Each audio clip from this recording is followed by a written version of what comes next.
बात करते हैं डोनाल्ड ट्रंप के दबंग इकदामात की।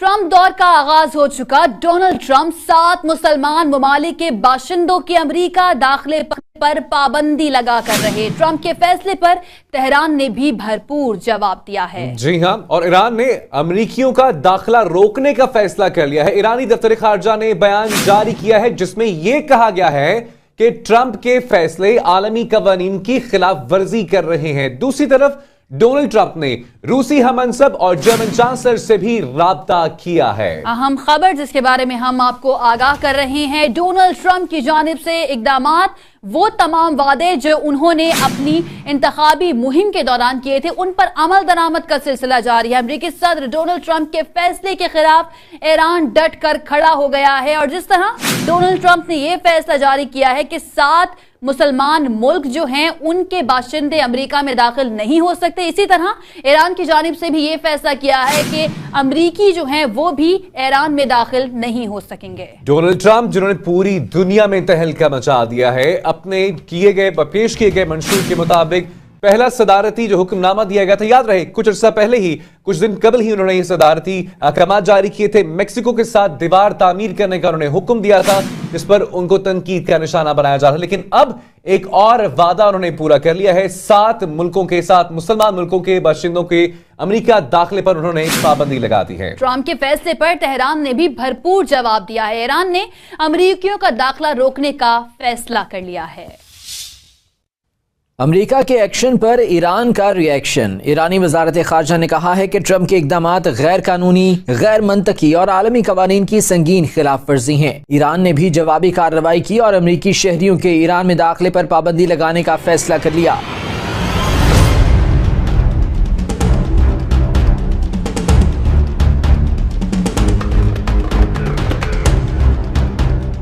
उधर ट्रंप के सदारती हुक्मनामे के बाद कई गैर मुल्की एयरलाइंस ने 7 मुसलमान मुल्कों के बाशिंदों को टिकट देने से इनकार कर दिया है, जबकि अमरीकी हवाई अड्डों पर कई पनाह गुज़ीनों को हिरासत में ले लिया गया है, जिस पर इंसानी हुकूक की तंजीमों ने शदीद एहतजाज किया और उनकी रिहाई के लिए कानूनी कार्रवाई शुरू कर दी है।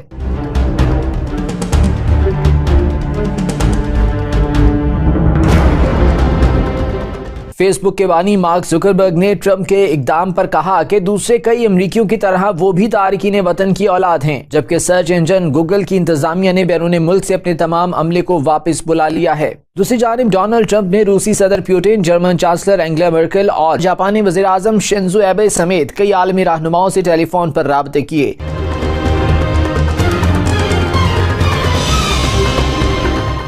जबकि अमेरिका समेत दुनिया भर में डोनाल्ड ट्रंप के इकदामात के खिलाफ मुजाहरे भी जारी हैं। मुजाहिरीन ट्रंप से मुतनाज़े फैसले वापस लेने के लिए दबाव डाल रहे हैं। और यकीनी तौर पे सभी कुछ सुनने के बाद आपकी जबान में भी यही बात होगी, Donald Trump, what you have done. अमेरिकी हवाई अड्डों पर कई पनाह गुज़ीनों को हिरासत में ले लिया गया है, जबकि इंसानी हुकूक के ग्रुपों ने पनाह गुज़ीनों की रिहाई के लिए मुकदमा दायर कर दिया है। दूसरी जानिब गूगल ने बैरून मुल्क से तमाम अमला वापस बुला लिया है। फेसबुक के बानी मार्क जुकरबर्ग का कहना है कि वो अमरीकी पाबंदियों पर बहुत परेशान हैं क्योंकि वो खुद पनाह गुज़ीन की औलाद हैं। अहम खबर जिसके बारे में हम आपको आगाह कर रहे हैं कि गूगल ने बैरून मुल्क से तमाम अमला वापस बुला लिया है, जबकि फेसबुक के बानी जो हैं उनकी जानिब से भी तशवीश का इजहार किया गया। इसी वजह से बात करने के लिए हमारे साथ टेलीफोन लाइन पर मौजूद हैं इमिग्रेशन के कानूनी माहिर जहांज़ेब मेमन साहब। जहांज़ेब मेमन साहब, बहुत शुक्रिया 92 न्यूज को वक्त देने का। ये बताइएगा 7 मुल्कों के बाशिंदों पर पाबंदी के हवाले से अमरीकी कानून क्या कहता है? जी बहुत शुक्रिया।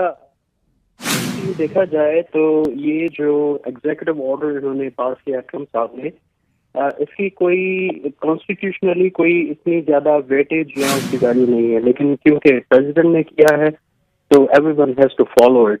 इस ज़मन में इस वक्त यहाँ पर अमेरिकन लिबर्टीज यूनियन एक इदारा है, नॉन प्रॉफिट है, और उसके अलावा एला के नाम से एक इदारा है, अमेरिकन इमिग्रेशन लॉयर एसोसिएशन, वो एक्टिवेट हो गया है और इंटरनली हम एक प्लान और मुस्तवदे पे काम चल रहा है बिहाइंड द सीन कि किस तरह इसको फ्यूचर में टैकल किया जाएगा, क्योंकि ये अब 90 डेज तक का है।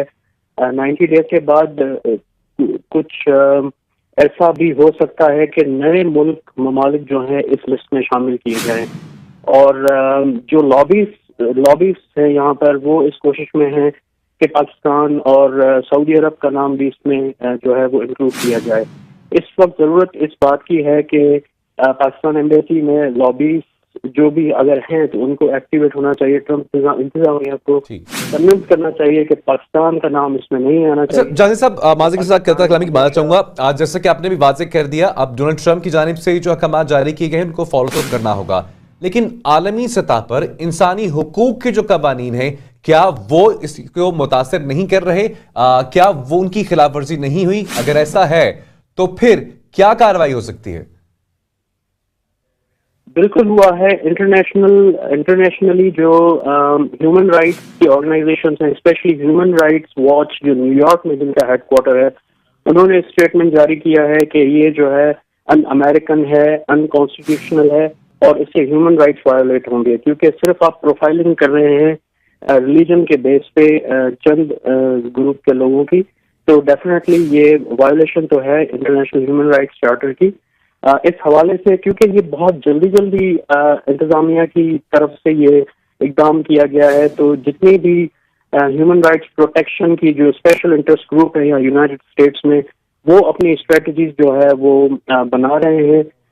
एक और ऑर्गेनाइजेशन है अरब अमेरिकन अलायंस के नाम से, वो अपना एक लॉ सूट की तैयारी कर रहे हैं।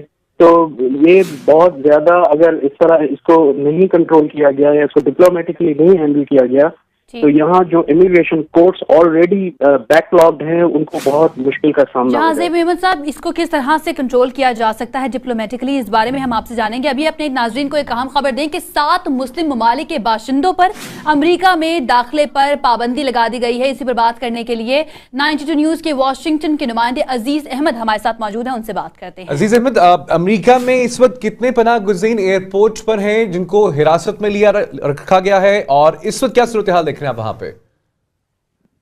जी, अमेरिका में भी इस वक्त जो पनाह गुज़ीर जो कि प्रेसिडेंट साबका प्रेसिडेंट जो ओबामा थे उनके दौर में जो है उनकी वो पास की गई थी जो इमिग्रेशन थी अमेरिका आने के लिए, उनको वहां पे रोक दिया गया है ताकि मजीद इक़दाम, क्योंकि कानून के अंदर तब्दीली आई है, उसके बाद उस कानून के तहत उनको अंदर आने दिया जाएगा। लेकिन चूंकि ये पाबंदी ऑलरेडी लग गई है, उनको हिरासत में ले लिया गया और पूछगछ के बाद उनको यकीनन वापस भेज दिया जाएगा क्योंकि पाबंदी ऑलरेडी आयद हो गई। ये जो इक़दाम किए जा रहे हैं डोनाल्ड ट्रम्प की जानिब से, इनको आम अमरीकी और खासतौर पर वहां पर मुकीम जो मुसलमान हैं वो किस नजर से देख रहे हैं?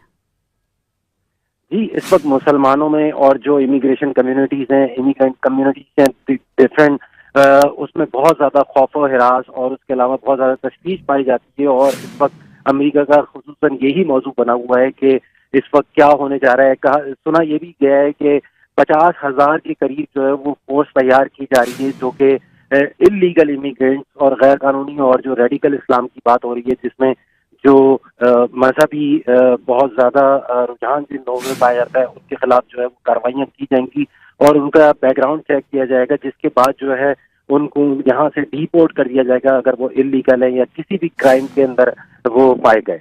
ठीक है अजीज, आप साथ ही मौजूद रहेगा। जहांजेब मेमन साहब से मैं बात करना चाहूंगी। जहांजेब साहब, आप बात कर रहे थे कि इसको बहुत जरूरी है कंट्रोल करना डिप्लोमेटिकली, तो बताइएगा किस तरह से कंट्रोल किया जा सकता है?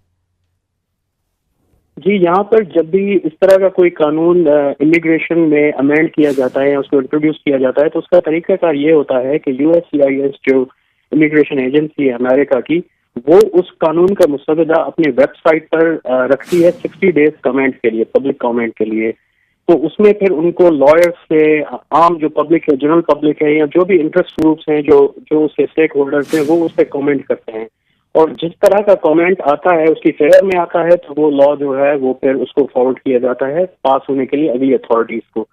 तो सबसे बेस्ट तरीका यही है कि क्योंकि इसमें लोग अफेक्ट होते हैं तो लोगों का ओपिनियन लेना बहुत जरूरी है, जो कि अमेरिकन वैल्यू है, लेकिन इन्होंने उसको बाईपास करके डायरेक्टली एक एग्जीक्यूटिव ऑर्डर जो है उसको पास कर दिया है, जो कि बहुत ही गलत है। और डिप्लोमेटिकली ये इसी तरीके से होता है जिस तरह इनका अपना रूल राइज है इसको इम्पोज करने का। जहांजेब मेमन साहब, बहुत शुक्रिया आपके वक्त का। अजीज अहमद, आपका भी बहुत शुक्रिया।